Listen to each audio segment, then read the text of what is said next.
مرحبا، اسمي مارك حلاوة، انولدت وتربيت في الكويت كلاجئ فلسطيني.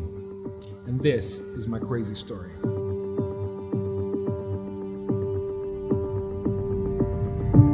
My dad was born in 1945. Since my father was born during the British Mandate of Palestine, which is a 28-year-old period, he told us that he was a Palestinian refugee. We had a Jordanian citizenship, but we grew up thinking that we were originally Palestinians. So we did grow up in an anti-Israel home because of this.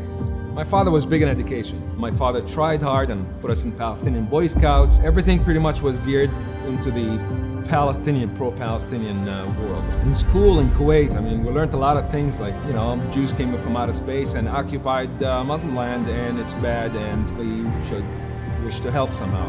I don't want to focus only on the negative, but this is a big part of what we learned in school and what shapes who you are. We are told that Jews are descendants of animals, they're not human beings. Descendants of pigs and monkeys. I went with my grandfather in a mosque. The imam goes, "May Allah destroy the Jewish people," he says. And everybody screamed, "Amen." "May Allah do this and that to their women," and everybody screams, "Amen." "May Allah destroy the Jewish men. May Allah destroy Jewish children. May Allah make Jewish children orphans. May Allah shake the ground under them." And it goes on and on and on. You leave after all these screams with a shake. Not because I'm the protector of Jewish people, I have no business with Jewish people.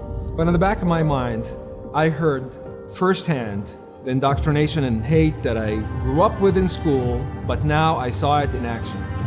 I wondered why we're singling out Jews. Multi-angle anti-Jewish education. There's no way, there's no loophole that would leave you thinking that, hey, maybe Jews are good people. I could never imagine what Israel was this blackness. I can't imagine that people that live in Israel have children and some mother hugs her child and kisses her child like normal humans. I couldn't imagine trees with fruits and butterflies running around. None of that. That will not come to mind. They shut it on you in every way where you feel like a traitor even thinking that there could be something positive about Israel or the Jewish people. Something different about our family. My grandmother from Jerusalem was a Jew. Somehow I got the understanding, or maybe heard it from my family as a child, but it stuck in my mind that my grandma converted to Islam. Game over. Now, the idea that she was a Jew comes out every now and then and just says, hello.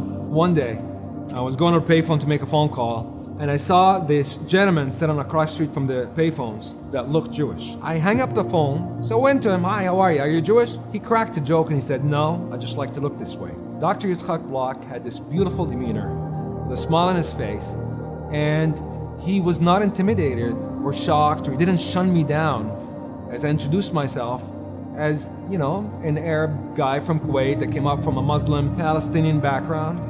And he was just very cool and easy with it. I told him, "Excuse me, sir, I didn't really hate Jews 100%. My grandmother was Jewish, and every now and then I would think about her. So I didn't really hate Jews 100%, maybe, 95%. And Dr. Block invited me over to sit down, and we had a conversation. And later on, he tells me, "So your father's from where? What's your background, so and so? By Muslim law, you're a Muslim." I said, "Yeah, this is not our conversation." But he had something in mind, and he goes, "By Jewish law, you're a Jew. According to matrilineal descent, you and your siblings are Jews." I'm 26 years old. I grew up hating Jews, and now this man tells me I'm Jewish? I am my own enemy? I was in culture shock. I didn't know what to think of myself, who I am, what's going on. I was a mess. 3 months after, I got the guts to take a taxi in on a Shabbat and go to a synagogue, that one synagogue that I knew Dr. Block goes to. I told people where I'm from. Nobody was shocked. Nobody threw me out because my father is Muslim. Nobody frowned upon me. None of that stuff. People welcome me. People insisted I go to their homes for lunch, ask me where I'm going for lunch. Are these the people that I wasted all my life hating and thinking badly of? These are the people? 26 years of my life. I'm sitting down wondering, Christians or Jews are running after me or want to catch me or want to get me. I feel like I'm engulfed with hate all my life instead of just celebrating humanity and life. We grew up alive.